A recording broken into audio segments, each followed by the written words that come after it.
we said that we wanted to be the best two city councilmen ever. When I played football, I wanted to be the best football player. When I coach, I want to be the best coach. We got on city council and said we want to go down in history as the best two city councilmen ever in the city of Rock Hill. But the only way to do that is work.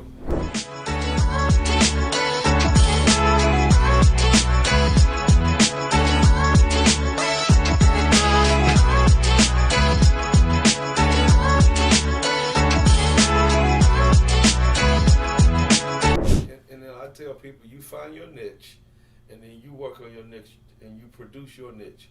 My niche was football, and we've upgraded football, and we produce some of the best football players, not only in the state but in the nation, has come out of this area.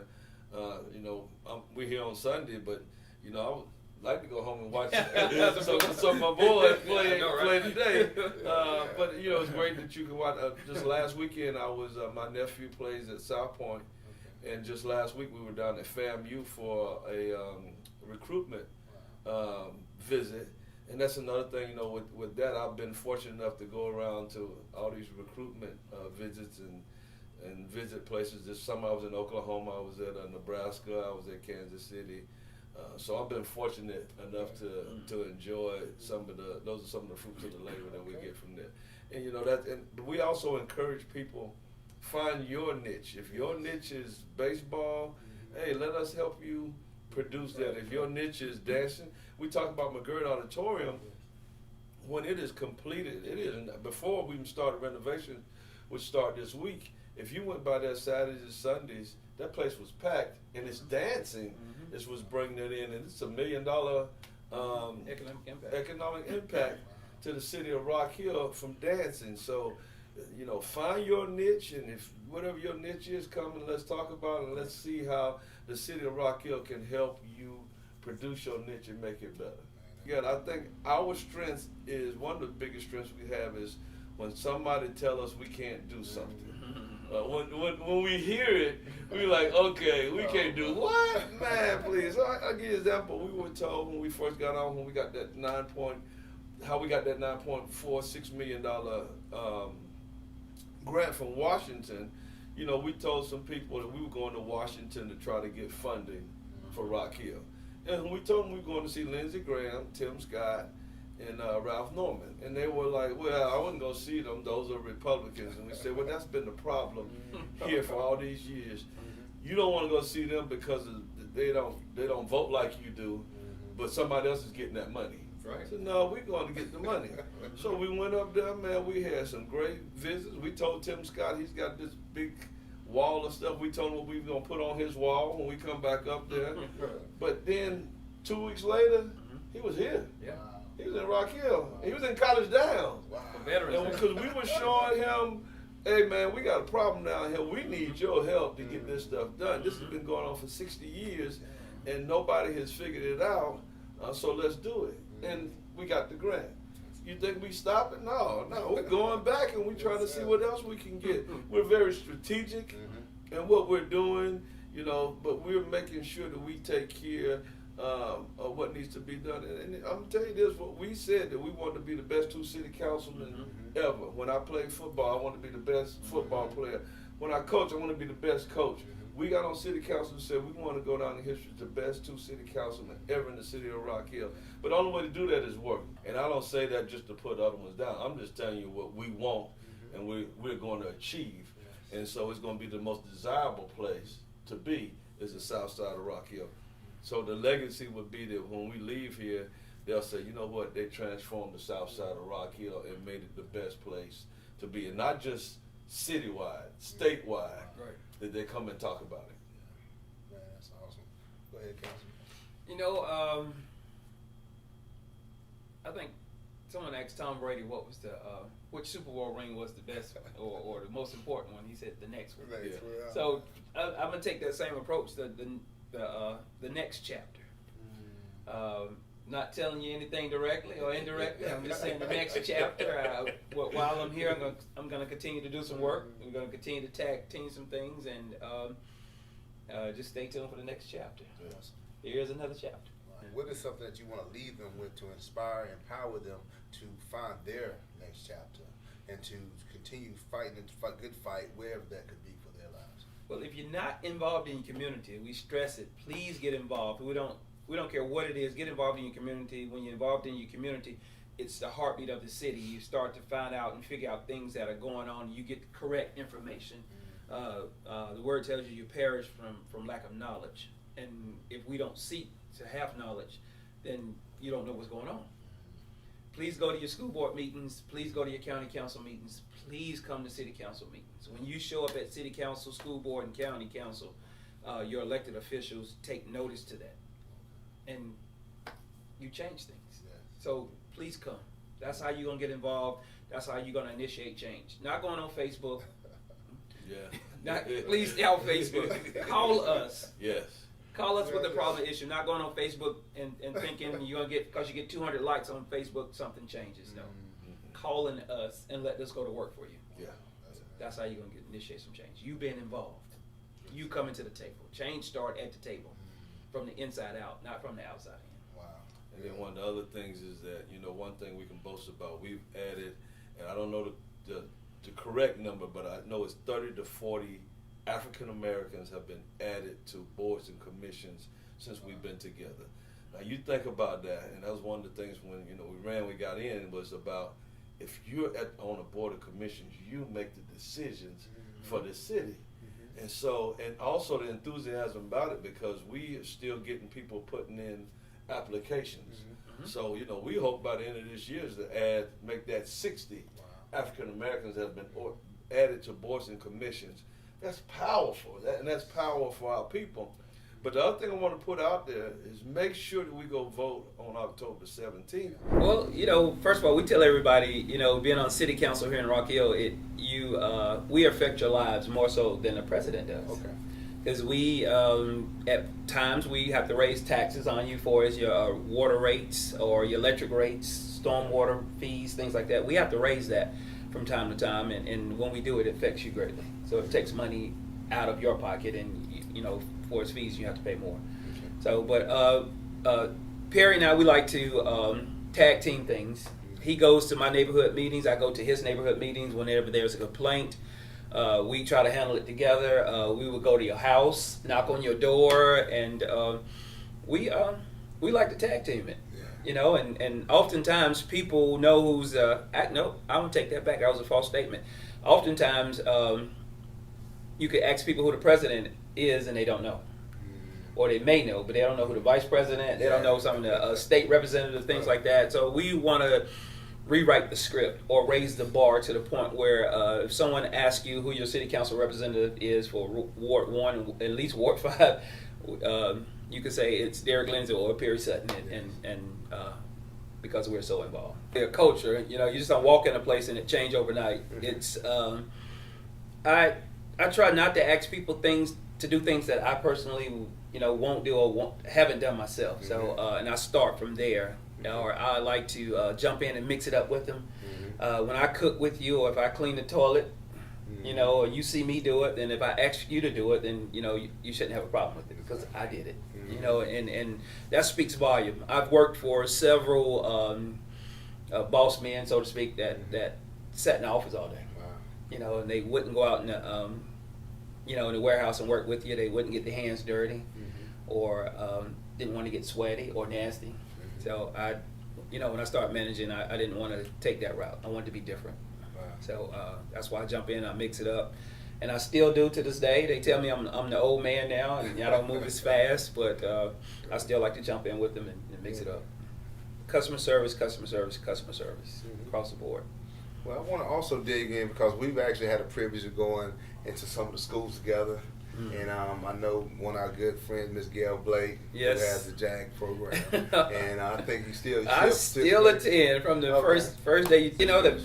I think it might have been the first time you took me to Rocket High, and I wanted to sugarcoat it, and Miss Blake said don't, and I was just like, wow, I had to change my entire speech up, and from that day I wanted to make sure what I was saying had validity. Yes. So I was waiting on that one question, and I didn't hear it, so I kept prodding and asking the kids and talking to them, and I heard that one question.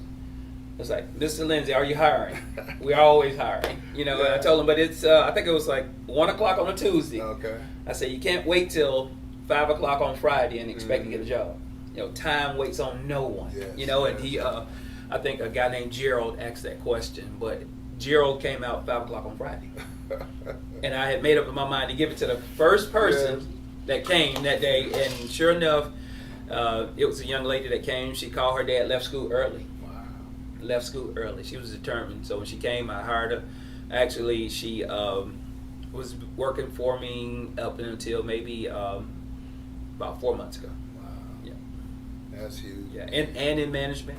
Mhm. So she ran the whole gamut of things, from cooking to cashiering up front to management, and at some point when you got it all down, it's get out of here. You know, it's time to grow. Time to move to Yeah, the it's time to next. move to the next. So Man, that is awesome. So- Most time in business Mhm. is make sure we create a win-win. Right. Not just a win for me, but it has to be a win for you. right. We have no deal. You know, and that don't always mean profit. Mm-hmm. You know, because there are times when the cost of something went up and we didn't raise prices Mhm. because we didn't feel like we could pass that on to the customer. So we didn't raise prices with employees. I know I should be cutting payroll. Mm-hmm. I know you know, somebody in corporate is going to be fussing about this payroll, you know, this month, but I'm looking at the person too. Mm-hmm. You know, I know I should have sent them out there 5 hours earlier for that week, but they got bills to pay. So to me, that makes a difference. Mhm. You know, it just makes me human. Mm-hmm. It makes me human. You know, instead of chasing numbers, you know, I like to build people up. And that is huge, So, man. How do you see that what you do far as a business and that Mhm. what you do as what you do for the service of the community? Mhm. How do you see, because this may help someone else, how do you find ways to make sure that these are tied?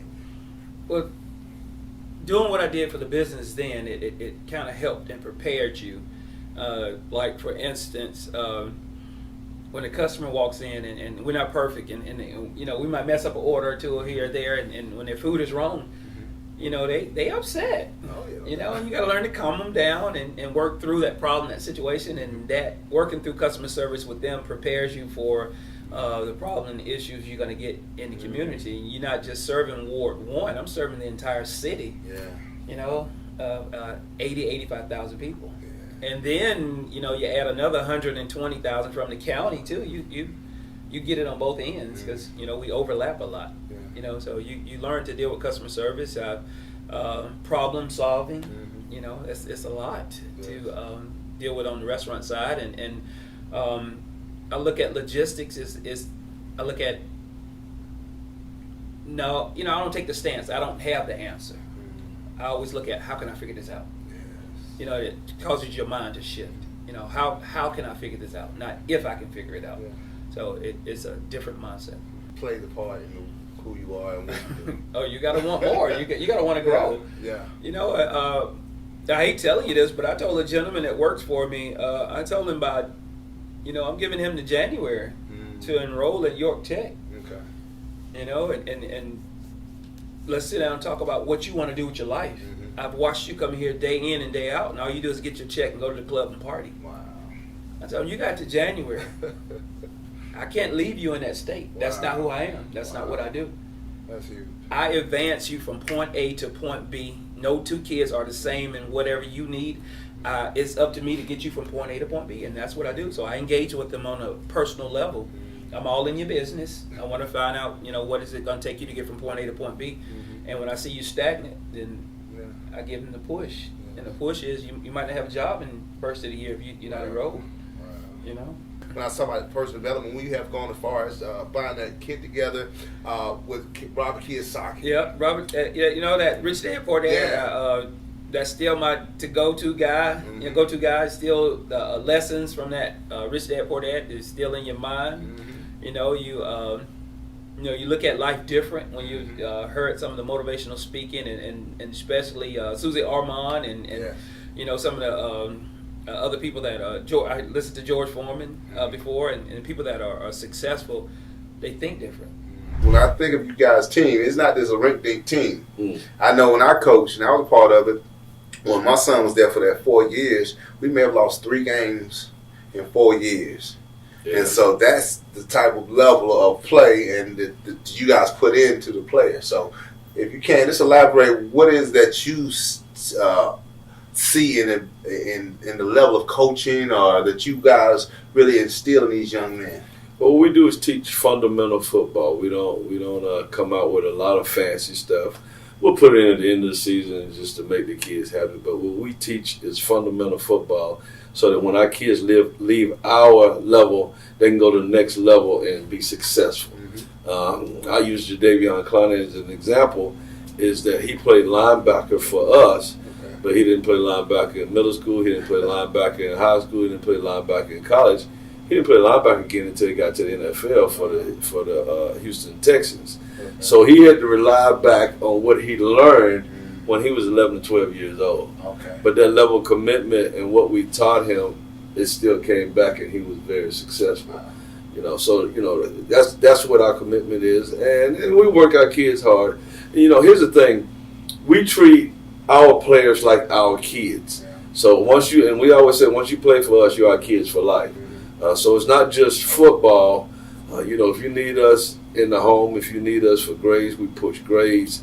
We push life to be a productive citizen. That's what we want to create. And we've been blessed, man. We've had some very good athletes. We've had to work. I'll tell you, my worst team that we had, that team went to the championship. And they shouldn't have, because they weren't that good. They didn't listen.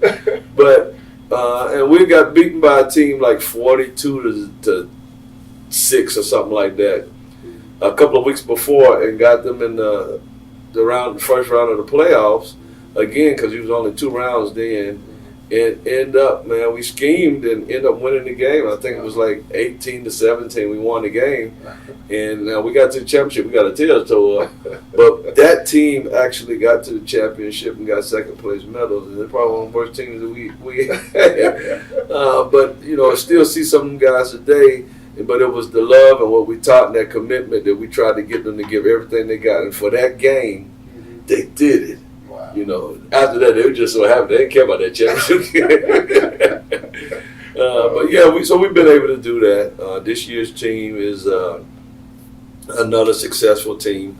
Gray White team is undefeated. I think 4-0, 5-0. Pee Wee team is probably one of the best Pee Wee teams I've seen in this city in years. And they're about 4-0, 5-0.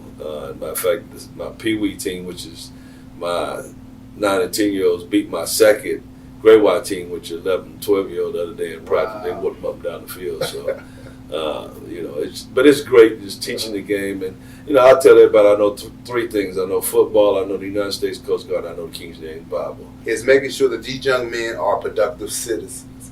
And so I had a privilege where not only did we do the football season and do things on the field, but off the field, you guys do stuff too. So give me some of the things you guys do with the young men off the field as well. So we have Grades Day where you have to bring in, because I think it's actually coming up.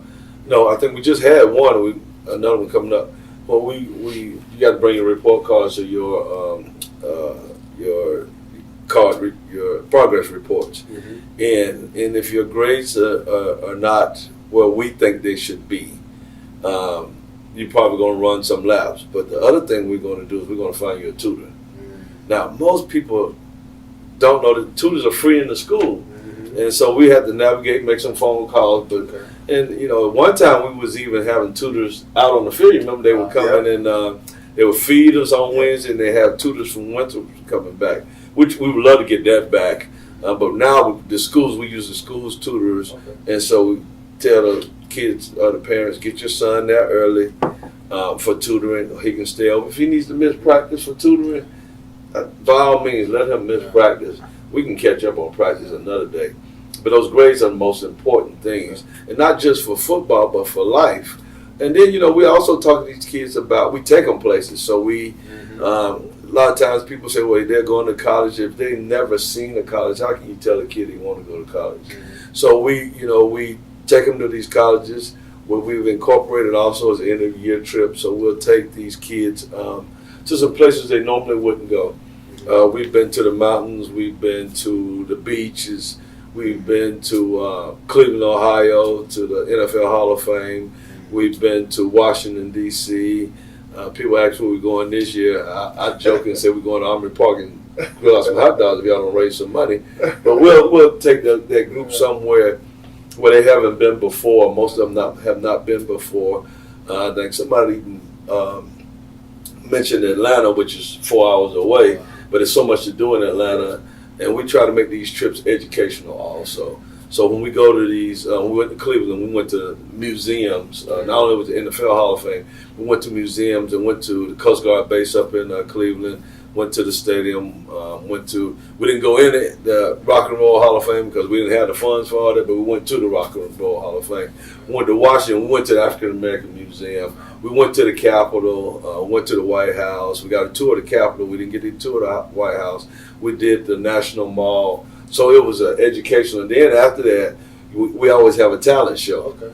So the talent show, what we've incorporated is in the talent show, and they're competing for prizes, is that you tell us what you've learned on this trip. And so I always tell those kids when they go back and they take social studies or history, I expect them to make A's and B's in it because we've helped push you, and some of the stuff that they're giving you, you can see it.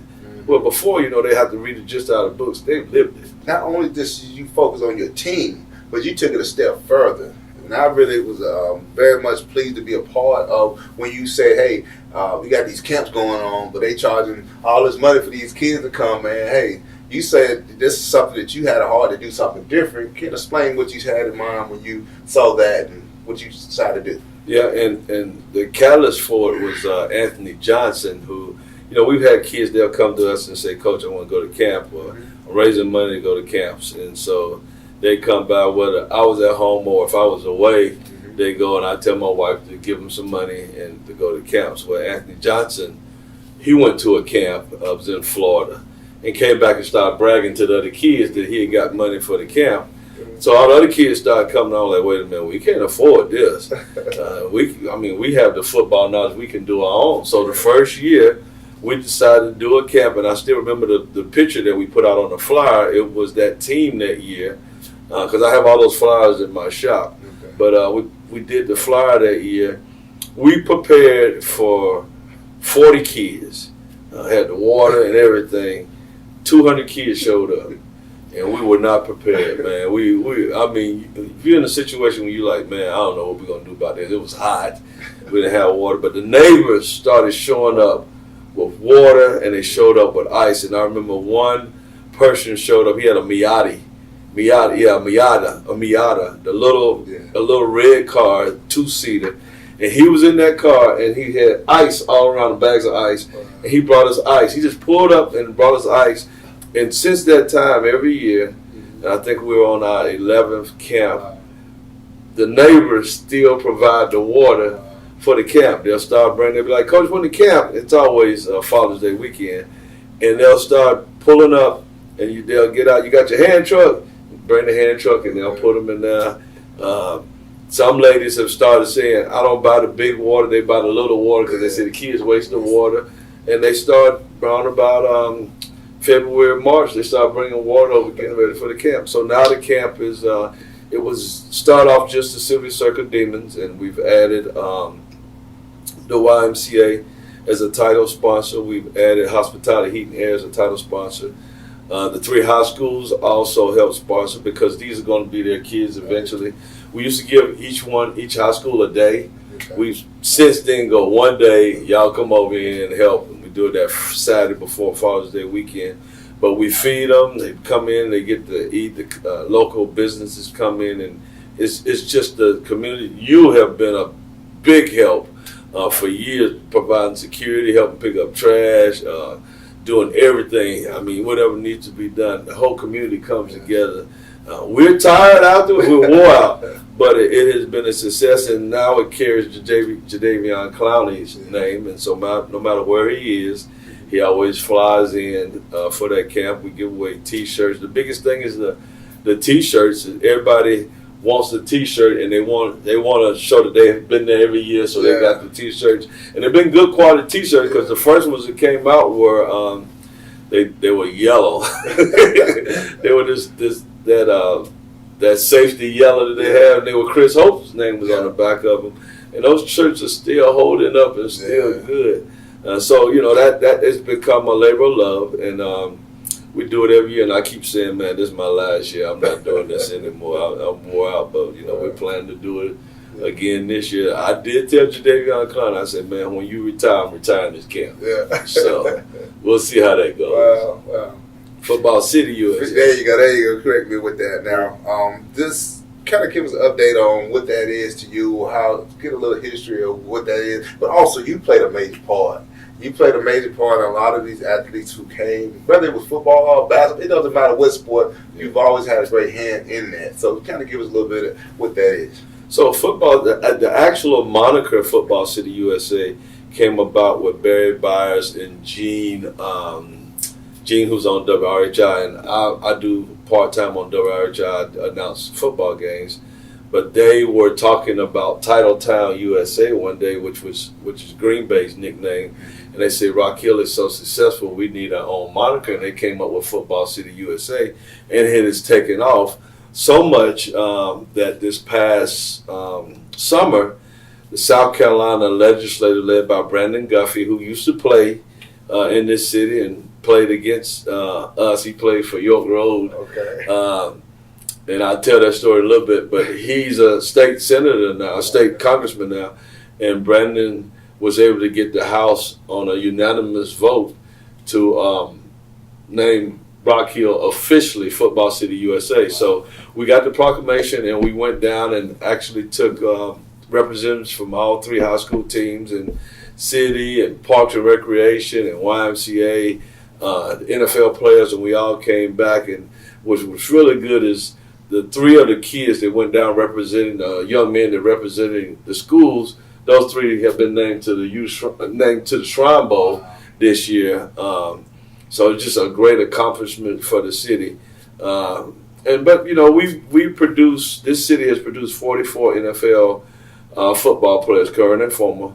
One day, we've got those stats, but one day I'd like to be able to name all the college players that have come through, and just add up the amount of college scholarships that have been garnered through the sport of football, and not even if you played football, but in college, but if you use football as a tool to get you to college. Those are some of the accomplishments that we really need to push out. What was it that you said, I want to do something a little bit more? My plate is already full, but let me put a little something else on it. What was it that you said, hey, this is not enough for me? What was that turning key that you wanted to involve yourself into getting involved as a city councilman? What was that turning point? Well, actually, the turning point happened 10 years ago when I was in Charleston in the Coast Guard, and I saw some of the politics of not only on the city stage but on the world stage. Probably one of the main things that I'd say was a kicker was immigration, and I saw where if you were from Cuba, you can get a foot in the stand and you get to stay. And I remember seeing Haitians come over and they would run it all around Miami trying to stay. We have so many different laws.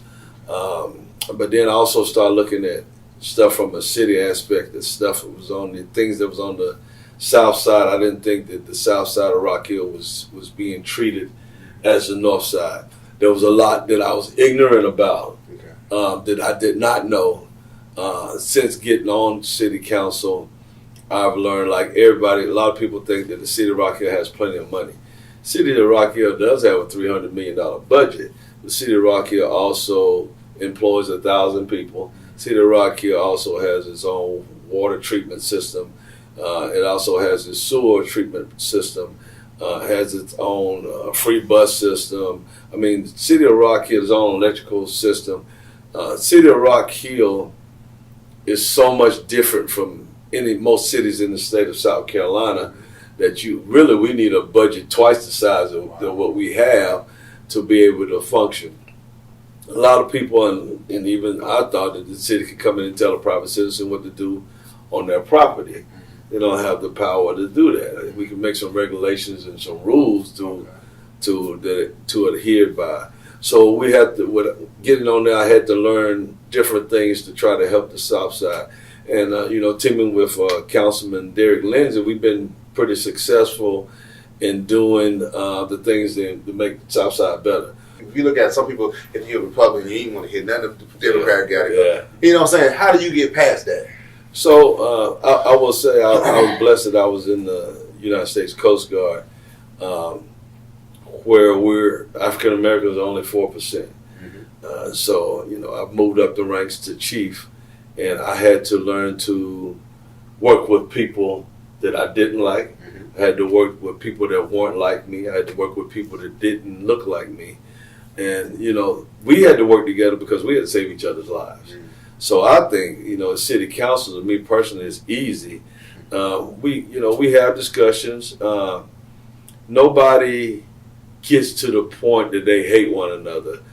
If we don't agree on something, we move on to the next thing. I always tell people, I listen to this song that said, there ain't no bad guy, there ain't no good guy. It's just you and me, and we just disagree.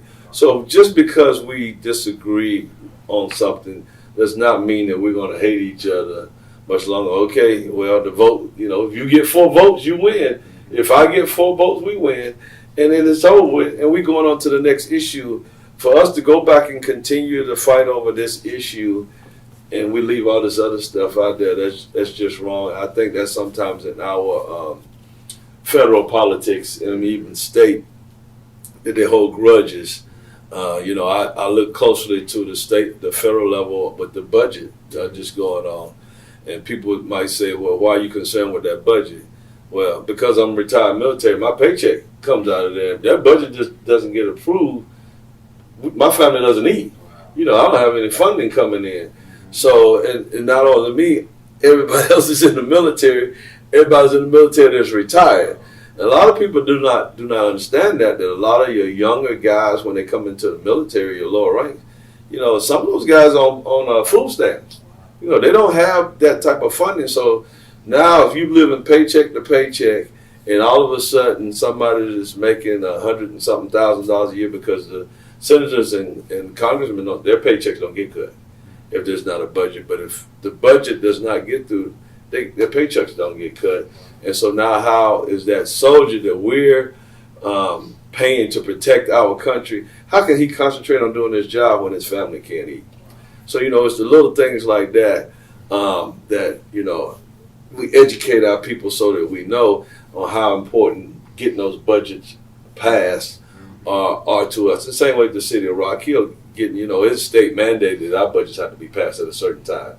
And our city management does a great job of preparing. We have budget workshops ahead of time so that we're prepared, and they do a great job of preparing the budget, and then we can vote on, yay or nay on it. It's been very good. But yeah, we work together. Don't always agree, but always come out unified. They haven't been that long? It's been a year and a half. A year and a half. Man, a lot of people think we've been on there a long time. You been getting in. I will tell you this. I had a person that called me and they said, Councilman Sutton, you made a promise of doing 10 things, doing so many things. That's what she said. And I don't think you kept that promise. I said, well, I can send it to you. I said it was 12 things. And I said I would get them done in 4 years. And she said, yeah, that one, that's what I want to know. I said, yeah, well, it was 12. I said, they've been done in a year and a half. I said, but I'm working on some new ones now. Wow. Yeah, and I told her that was when I put those out there, I had a plan to get that stuff done. And that's the plan. So now we're progressively looking for new things to do. To improve our not only the city of Rock Hill, but mainly the South Side, but then the total city of Rock Hill. When we say this, we want our city to be the best in the state of South Carolina and the best in the United States. And when people hear that, I say, we're sincerely doing that. Same way we did with coaching football. I expect my team to be the best in this city, the best in this state. I expect myself and Councilman Lindsey expect ourselves to be the best city councilman that ever come through here. But it comes through work. How you become a good football team, and you talk about why we win all the time, because we work. Yeah. We outwork everybody else. City council, we outwork everybody else. And that's how we achieve these goals. I hope something was said that inspired you to take action in your life as well. So do like, do subscribe, please share this with others, and we look forward to seeing you next time. Be great.